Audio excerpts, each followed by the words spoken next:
we've been having very interesting discussion right here in the studio. But the good news is the Super Eagles of Nigeria have landed in Garoua. So we are counting down days now to the commencement of the 33rd African Cup of Nations in Cameroon.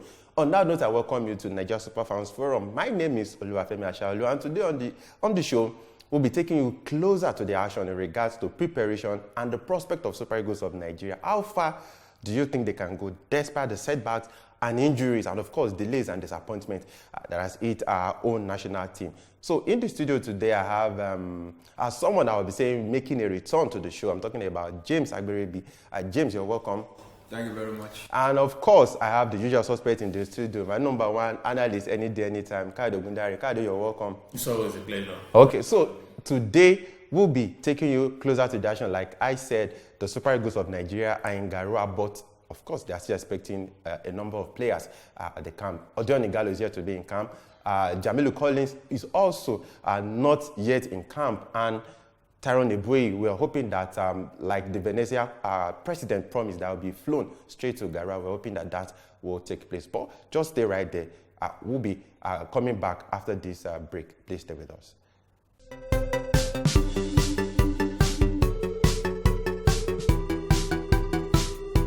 Okay, welcome back, and it's still Nigeria Super Fans Forum. Like I said, James Agberebi is returning from a long injury layoff, hamstring or perhaps. James, how excited are you about the forthcoming African Cup of Nations? It's right here upon us. Yeah, as an African, everybody will always be happy anytime the AFCON is about to kick off. I remember my first AFCON was 1990 or just 90. Wow. It was a bad start. It's quite good. So the 33rd edition in Cameroon, we've all heard all the things that have been said about the AFCON, the COVID, the reluctance of European clubs to release players. Yeah. But at the end of the day, I think it will eventually hold, and let's pray that as the tournament is about to kick off, we'll enjoy the tournament as we've been, doing in the past. So I pray that all the necessary things that are supposed to be done will be done, and so that at the end of the day we'll have a cause to, praise the organizer, because it has not been easy. Praise all the teams that were able to, raise a team, to participate in this tournament. So let's look forward to a very good competition. Okay, Kayode, our front lines will be making their debut at the tournament. So certainly, we are short of experience in the attack.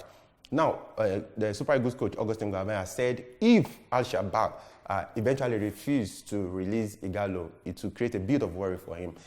Let's look at that. Where does that put us? We have Sadiq Umar, Henry Yekuru, we have also Taiwo Awoni. Where does that put us? It puts us in a very, very interesting position. Oh, yeah, that's interesting. Yeah, it is.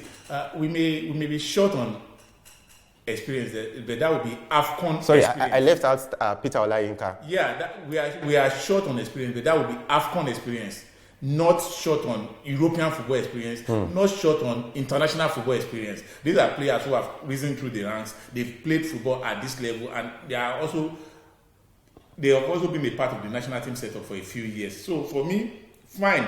It could be a little bit intimidating. This is the AFCON, the whole world is looking at you. But it will just be another 90 minutes game each time they step on the pitch. I will not think it's fine, as much as I would have loved us to have Osimhen, have Ighalo. But if we do not have them, I will not agree to anybody ascribing our not doing well to the absence of those two. No, I will not. What if you don't get goals? Well, it will not be because they are not there. That's why we're not getting goals. It will be because there's a problem with the formation that we have used, with the setup. Anything that has an Awoni who is doing very well for his club in Germany, that has a Peter Olayinka who has done very well in both the Champions League and for his club side, who has all of these players, even Umar Sadiq in the Segunda division in Spain. All these are proven goal scorers. They've scored goals. It's not as if we are bringing a 2-goal striker. These are players who have scored in double digits. So for me, there are countries who kill to have the kind of talents that we have going into the world. But I think we have been so used to talents, excess talents having them at our disposal that we feel we are a bit short-handed not having Ighalo and having Osimhen. Like I've told you several times, for me, the biggest blow would be Osimhen, because going into this AFCON would have been our most important player, given what he has achieved during the season so far. But if we don't have him, we do not have him. The show must go on. Okay, very quickly. Let me quickly add this. Peter Olayinka, Taiwo Awoniyi, Sadiq Umar, and Kelechi Iheanacho, they scored more than 60 goals in 2021. And Emmanuel Dennis, Victor Osimhen, and of course Paul Onuachu, they also scored 60 goals. So it's more like we are going to the tournament with the capable. But let me quickly put this to you before I come to James. Iguaban said certainly Peter Olayinka will fill in the gap that Victor Osimhen has created. And he also said if eventually, like I said earlier, Al-Shabaab decide not to release Ighalo, he may be forced to play first nine. Would that be a good idea for Super Eagles? And do you think Olayinka can fill in Osimhen's shoes? I do not envy Iguaban one bit, because the AFCON is not the platform to experiment with a first nine that you have not used in a friendly game. We did not have the luxury of playing a friendly game before going to Cameroon. You now get to the AFCON and you are trying all these strategies that will be alien to the players. I do not envy him, and I am not sure is a strategy that will work. But he has to put it into practice first. But you cannot have a Peter Olayinka, like you said, have Sadiq Umar, Olaniyi, have a Sadiq Umar, and Kelechi Iheanacho that can also. And you are still talking about playing the first nine. I don't know where that philosophy is coming from. It is alien to Nigeria. It is strange to Nigerians, to our football. We have never played with the first nine when we have players with talent or with such talent on the bench. Okay, James, Ighalo, of course, let me say we've recovered from the disappointment that Osimhen and Emmanuel Dennis will not be going to AFCON. Now, let's look at the case with Ighalo. Iguaban said if he doesn't come, it will create a bit of worry. But let's look at it. He said it after he was recalled to the Super Eagles that he had told Al-Shabaab that he's no longer playing international football. So why bring him back? Why did we find ourselves in this situation? Is it that we didn't just get that right? And do you think these guys can actually deliver the goals? Yeah, in the case of Ighalo, I wasn't really into the idea of him coming back. Finally has paid his dues. He did well. He was the top scorer at the last AFCON. Yeah. And for you bringing him back, as if you're pressing the panic button. Fine, you need experience, blah blah blah. But we have players who are already stepping up, who are taking shape. They've now brought an Ighalo who I know will always want to play. You can't just bring such a player and put him on the bench. So for me, it was a mistake bringing. He's not a bad player. He's scoring goals. That's the fact. He's scoring goals. So that blame should go to is it Genotro now, or the fact that Iguaban still decided to include him in the. Whoever thought of the idea of bringing him back. Then going back to the second question about whether we have the players that can deliver the goals. One thing about football, football is really about surprises. I can never forget under 17 World Cup 2013. All eyes was on Isaac Success. He was the key man. He got injured. Awoniyi came off. From that moment, Awoniyi just all the way to the final. Nobody even remember Success anymore. So we never knew what could happen. And our opponent, all they know about is Osimhen. But now this one is like a surprise. This will be like a surprise to them, but they don't know who we're going to field. Fine, they know Awoniyi, they know some of these guys, but how are we going to set up? You are giving Iguaban some tips now. So that's even good. It's going to take it. So for me, I believe we have the good players who can do it. Like I said, the element of surprise cannot take it out away from football. So let's just pray that these guys click. And once they click, we will not remember. We miss Osimhen, we miss Dennis has not even played that much. Don't forget about that. So let's just be open that these guys click. So that at the end of the day, we're able to say, okay, we found somebody that we can also rely on when we don't have somebody like Osimhen and the other guys that we've been always relying upon. Okay, before we go on a break, I'll still put it to you. Let's talk about Syria Desert. They said if Ighalo doesn't come, then Iguaban should call up Desert. But Iguaban has said he has not watched Desert play. He said he has not watched him play closely. That was the exact word he used. He said he called up. He said he brought up Olayinka. Olayinka was originally in the 40-man list released by the North Shore. That was why he decided not to go outside that list. But now let's look at Deserts. Do you think Deserts will suffice for Nigeria? Deserts only had one cap for Super Eagles. That was in the friendly game against Algeria or Tunisia. I remember he played under. And there were reports that when Olayinka was called up, he went to the social media. He put up a very angry rant. He was angry that he wasn't called up. Then he quickly deleted it. Deserts. Yeah. Anybody can do that. I will do that in his position. I will also do that. Yeah, because you guys, for me, I've been following. I don't know if I've been following Deserts. Deserts have been. He struggled at Genk. Yeah. He went to Feyenoord. Yeah. He's coming from bench and delivering. The new social. Anytime he comes from the bench, yeah. So that's the kind of player you try. You monitor such players. You know that this guy wants to play for Nigeria. He wants to play. So I'll be very happy if I don't know his mindset now. I don't know whether he will be in the right frame of mind to, because he was not in the initial list. Yeah. So for you to now call him because somebody was the favorable become the favorable, how do you normally say it? You know, so for me, I want him to come. So that even though he's not going to play much, let him have that feel of the Super Eagles so that in future opportunities, games, I cannot also blame Ibuavon. With somebody that you've not really seen, you've not really watch him play for Super Eagles. Yeah. So you like taking like as if you're taking a risk. So for me, I like I said, I still want him to let them replace him. That's if Ighalo doesn't come. So Deserts can take over from him so that let him just be with the team. Have a feel of the team. Okay, we'll quickly go on the break now. When we return, we'll talk about clubs, particularly Watford. Watford, they've been in the news for bad reasons, for not letting Remane. I remember Ismail Sarr of Senegal. They also didn't want to allow him go for the African Cup. We'll be talking about the refusal or the fact that Watford said the email for inviting Emmanuel Dennis came late, and what CAF have said they are proposing as punishment for clubs that refuse to release African players for the tournament. We'll be back. Please stay with us.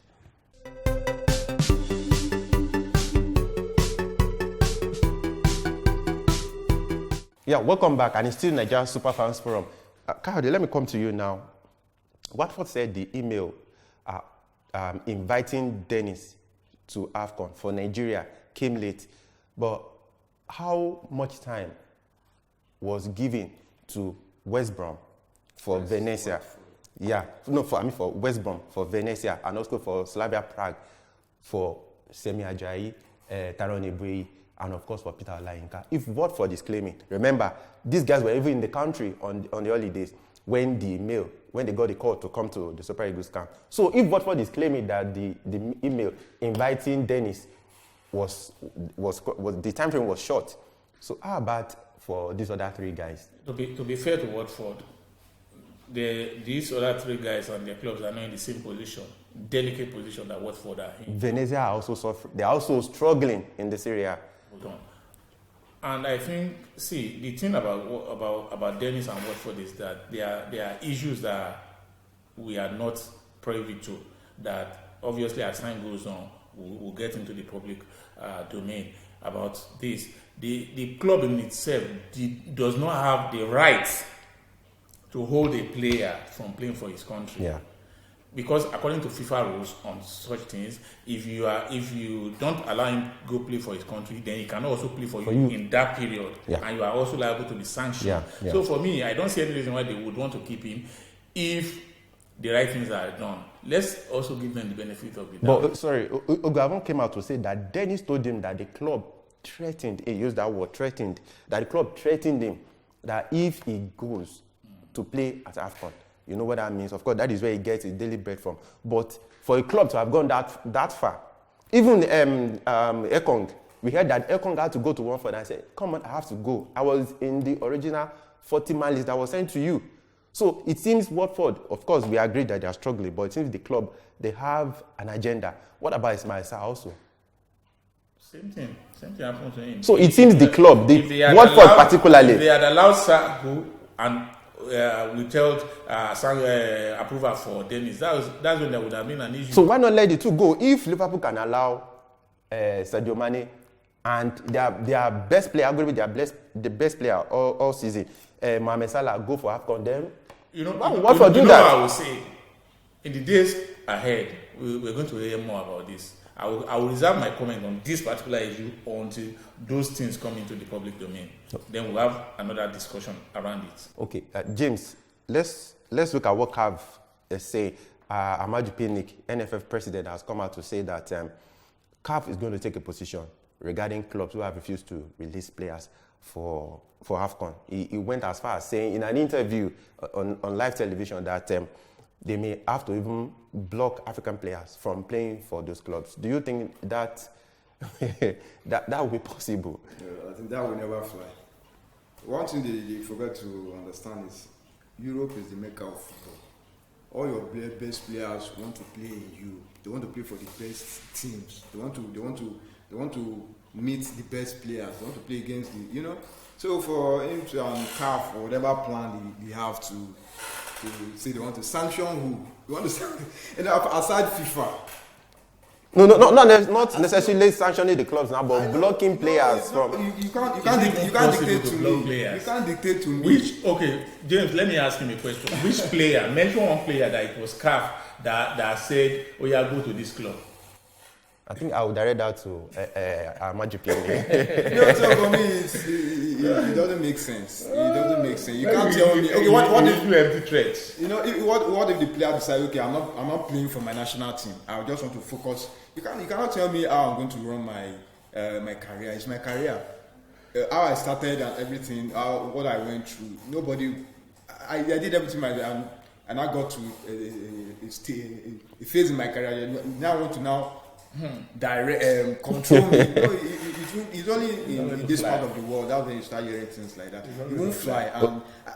If they've not gone far with that idea, I think it's better they just end it. I'm sure it's still on the lips of Amaju Pinnick alone. He's just using CAF to chase. Or maybe he's intimating us about plans that CAF has. I call it cloud chasing. He's just chasing cloud. Okay, but Kyle, what can CAF do? Because if something is not done about this, it will also occur in the future. What do you think CAF can do? To be fair to CAF on this case, I think CAF has done what CAF should do.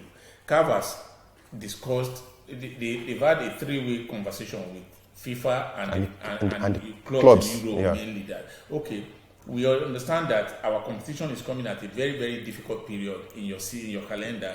But because of our own situation, the best time to play the AFCON is in January, February. So we cannot move it to the end of the season as much as we would have loved to. So what we can do is, till the last possible moment, you can keep... To January 3rd, which is fair. If a competition is going to kick off on the 9th, and we allow you to use your players up till the 3rd, that means we have really, really... Tried to bend backwards for you. So in this case, I think CAF will be blameless. But then, even as CAF is blameless, there will be 1 or 2 clubs that will be recalcitrant that will want to just go overboard. That's what we've seen with Watford now. We are seeing with Al-Shabaab and all of this. You cannot rule out all these exceptions. But can you blame Al-Shabaab? Because Ighalo already told them that, man, I no longer play for my country. Yeah, but if he now decides that he wants to, because my country needs... We've seen players come out... We already had that in the contract, according to reports. Contracts are written by men, not contracts writing men. So if there's an understanding, in this case, I want him to be careful not to rock the boat with his club. Because whether you like it or not, he's going to go and come back to this same club. There should be a form of negotiation. If the club wants him to come, fine. If they say no, he should just stay. Okay, so very quickly, because of time, we'll be going to our foul play session now. I know Kayode, before the program started, Kayode has been balling in the studio because like I told you earlier, we had a very interesting discussion. Let me go to Kayode before I come to Jay. Kayode, your yellow or red card, this is foul play segment. We'll be going through this week. I know last edition you said you were in the season of love. So the season of love is over now. Yeah, all gloves are off now. So I think we should be looking at sanctioning people. And my yellow card now. I think I want to use my yellow and my red card. My yellow card will go to the LMC. Is it double yellow card or just straight red? Just one yellow card is a warning for them that fine, as much as I like their decision over the incident that we talked I think you should be refereeing in Europe because it seems you are very lenient. So over the incident that we discussed here the last time about what happened in Jakarta against Remo Stars FC, they tried by trying to play the tough guys, but the sanctions were not far-reaching enough. Not sufficient. Just asking them to pay fine for me was not enough. And my red card. And what did the guy do? Slapping the referee. The assistant coach Sunday Tafia for slapping on TV, and that's why we talked about having games on TV. We could have missed that incident if it was not on TV. Yeah. It would have been the word of the coach against, and incidentally, the match officials did not even include it in their report. So there was no way, if we didn't have visual evidence, there was no way LMC could have taken action against the club. It brings into focus why we always insist that these things should be on TV. So that coach, referee Tafia, Sunday Tafia, you have my red card for that inhuman, demonic, and satanic assault on your fellow man. It's really satanic because you need to see what happened. It's very, very uncalled for. Slapping a referee in the glare of the public. Very, very sad. James, yellow or red card, who will it be going to? I'll stick with the yellow. Okay. So my yellow card will go to the.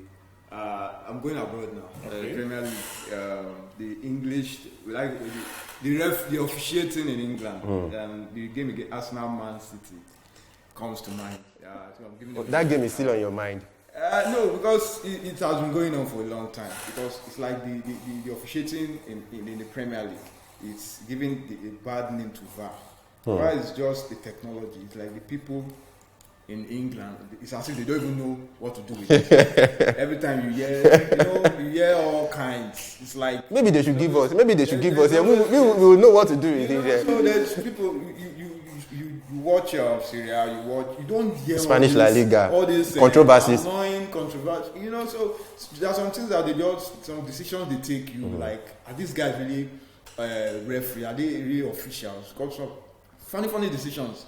You go and check on the monitor for a particular incident, then you now deny another. So don't even doing that at all.